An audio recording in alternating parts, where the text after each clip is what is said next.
pengguna TradingView, untuk cari di mana letaknya trend bank guide atau apa sajalah skrip saya buat, kena pergi dekat skrip dan just type saja trend band. Kita ada trend band guide, cycle, naked dan price volume. Sepatutnya nama dia trend band price volume, tapi itu hari saya dah cerita lah, saya dah tersilap letak nama. Boleh pilih mana-mana, just letak saja. Kalau minat dengan cycle ni, dalam perpustakaan awam dia akan keluar cycle.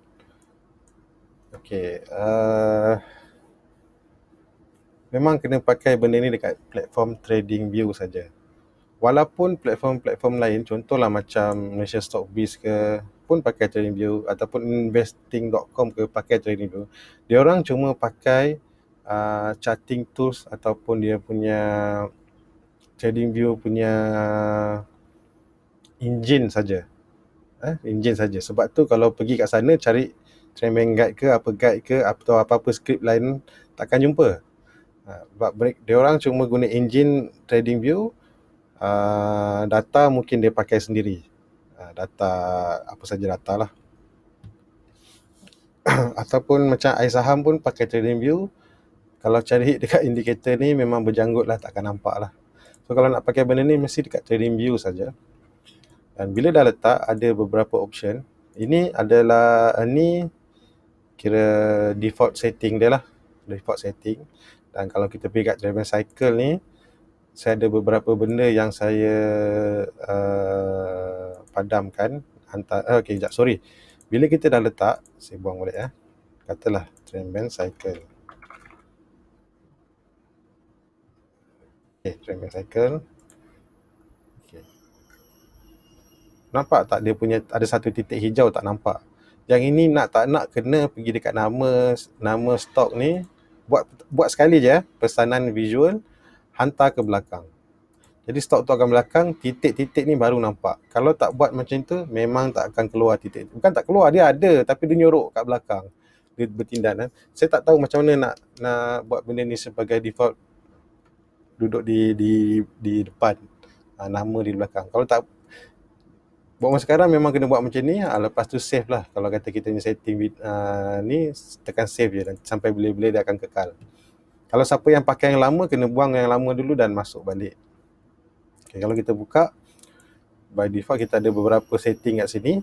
Namanya mengikut sini-sini lah. Breakout price, kacau betul lah. Kita ada breakout price, breakout bar color. Nanti saya akan cerita satu-satu ni. Saya ada by default long direction ni saya tutup. Sebab kadang-kadang kalau kata saya tengok chart tu jauh daripada ni, malas saya nak buka. Jadi kalau kata berminat nak buka, just openkan balik. Nanti boleh save kat sini, simpan sebagai lalai. Jadi dia takkan, tiap kali buka dia akan maintain yang sama lah. Dan saya ada fast slow ni, biarkan je, tak payah pakai. Sebab dia mengganggu dekat sebelah kanan ni. Sebab saya ada aktifkan label untuk bahagian-bahagian ni. So, kalau kata ada benda-benda yang tak minat, contoh saya tak sukalah color awan ni, boleh hilangkan color awan. Saya tak sukalah dengan direction ni, boleh padam direction ni, padam direction. Saya tak suka stop loss. Siapa yang tak suka stop loss, bodoh lah. Contoh je lah kan. Breakout label, saya tak sukalah label-label kat atas ni kan, TP label semua saya nak buang. Boleh buang, lepas tu boleh save lah kalau nak. Lepas tu saya tak sukalah label ni yang mewakili yang label yang kotak besar tu, hijau kuning tu kan. Dan boleh save sebagai lalai. Kalau tidak, kekalkan saja macam apa saya buat. Mungkin boleh aktifkan yang long term direction tu lah. Berkenaan awan yang kat dalam ni dan juga purple line ni, ramai juga yang bertanya apa nilai purple line. Yang atas ni dah bagi tahu 821 EMA, dan sini MA 200 tapi purple line. So purple line ni bolehlah pakai apa saja. Dia macam ni lah. Saya bukan tak nak bagi tahu. Kalau saya bagi tahu, nanti kan orang kata tak boleh, kita boleh tukar lain. Dia macam satu benda yang orang yang penting sangat ke? Saya dah kata nak pakai 50 pun boleh, EMA 50, tak kisah. Sebab uh, tak semua chart yang akan betul-betul hormat line yang ni yang kita buat. Nak pakai 50 pun boleh, nak pakai 40 pun boleh, 60 pun boleh. Janji dia lepas daripada lebih besar daripada 21, dia lebih kecil daripada 200. Pakailah apa saja. Tapi kalau kata nak pakai trend guide, saya dah buat dah ni dan ikut saja.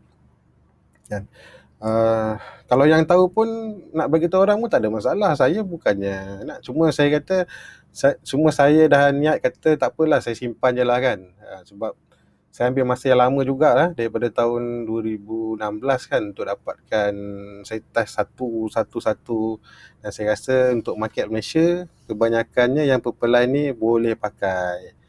Bukan setakat pakai untuk menunggu tengok dia turun, dan juga saya boleh pakai dia untuk tengok tempoh masa trend sampailah trend dia tamat, sebelum dia buat correction. Trend tamat tak semestinya habis, dia correction saja, dan dia boleh naik lagi kalau company tu bagus. Okay, untuk pullback saya dah biasa pakai Fibonacci dulu, dan lama jugalah pakai, tapi saya buat selepas tu saya dah tak pakai sangat. Lepas saya dah buat trend band ni, saya dah tak pakai sangat. Bukan tak nak pakai, cuma ada reason dia. Okay, saya tunjukkan reason dia.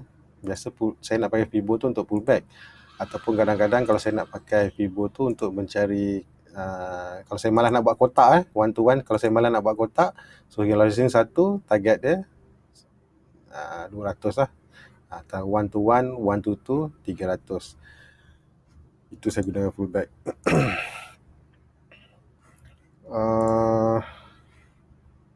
Kalau saya tutup, okay, setiap kali kita akan nampak kenaikan harga ni akan naik seperti macam ni lah.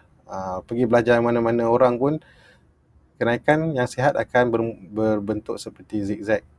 Sekarang ni macam mana kita nak cari kawasan yang dia berhenti sekejap ni?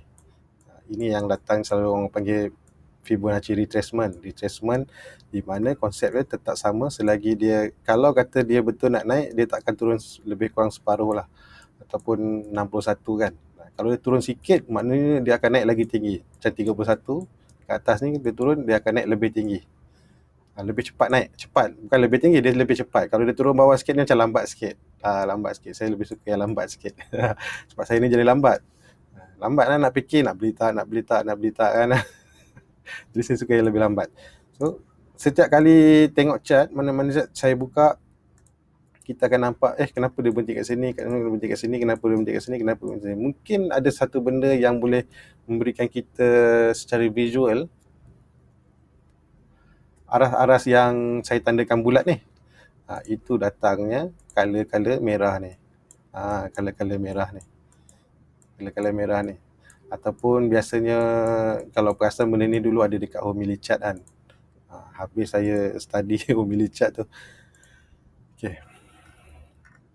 Jadi bila kata harga tu sedang naik tinggi ni kan, naik tinggi ni, kita memang syok lah.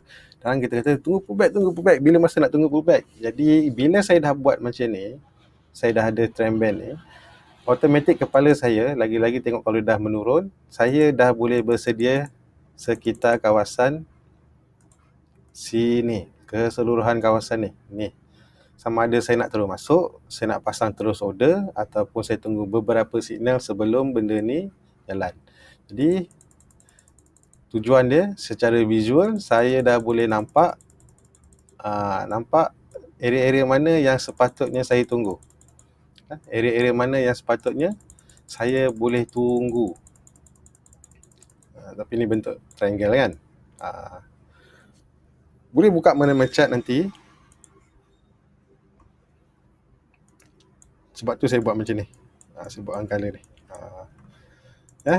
So rasanya boleh faham lah. Tak semestinya bila sampai sini kita beli dia terus naik. Mana-mana kita beli, apa saja tempat yang kita beli, mesti pasang stop loss. Wajib pasang stop loss untuk elakkan lebih kerugian. Walaupun ada sifu kata tak payah pakai stop loss, simpan. Betul, simpan. Tapi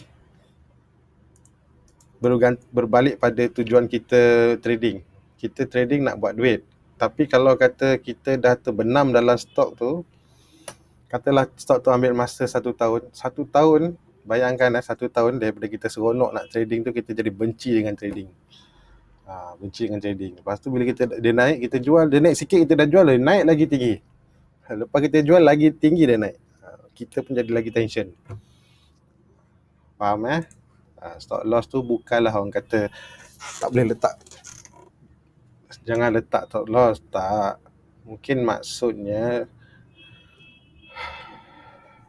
stop loss tu kena letak tempat yang reasonable. Bukannya kita beli kita beli hari ni, pagi tadi beli, dia naik tinggi, lepas tu petang dia jatuh, kita dah terus jual. Bukan macam tu. Walaupun kita selamat, nasib baik aku jual. Ini jatuh jauh kan, jatuh jauh. Cerita dia, kenapa kau beli kat sini? Kenapa yang kat sini kau beli? Kenapa kat bawah ni tak? Kenapa tak kat sini ke? Kenapa beli kat atas? Lepas tu jatuh jual.